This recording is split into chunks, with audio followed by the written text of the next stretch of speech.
The idea with the future of making things is how can we start to think about how to make the next generation of our cities, of our houses. All of that can change because of the technology that we have and different approaches to how we create and think about things collaboratively. Where we are today, we're in the build space that is used by architects and engineers and creative people all around the world to create whole new things and whole new processes that don't even exist. We started this project that's ultimately going to be this photoelastic pavilion as a research project with Foster partners. Think about something like not making something out of steel, but making it out of a rubbery or a plastic material. How can you design that with multiple materials to build in certain movements or rotations into the object? We wanted to see what we could extract from sort of the state of the art right now in material science and see what we could use here at the build space to kind of push that as far as possible in the scope of the internship.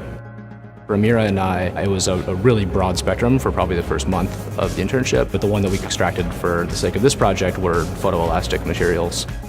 So the photoelastic effect is you can dynamically visualize what's happening just by small forces and using a polarizing film. Designing in a behavioral property to something that could be digitally fabricated is ultimately what Scott and Mira were trying to do.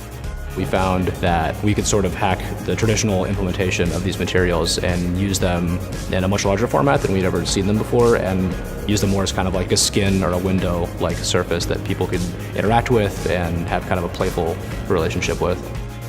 They had this machine, the Howick machine, and on the first day they were like, this is your project. Take this machine and see what you can do with it. The way I framed the project was we're going to hack the Howick to make any geometry, not just flat walls. So he came up with a novel set of ways to connect these Howick pieces together, these sticks that are just one-dimensional like lines, like bars, but connecting them in ways that are really strong and they're structurally really sound. So using this tool to make something that the designers had never even thought of. A lot of time was spent strategizing geometrically how we put the pieces together. And then we developed software tools that made it easier to lay these things out in 3 dimensions and then spit out files to the machine.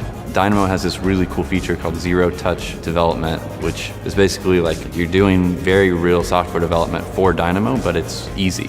I was using that all summer to make a plugin that could go into Dynamo, and anyone can download it now, so that's a really cool thing.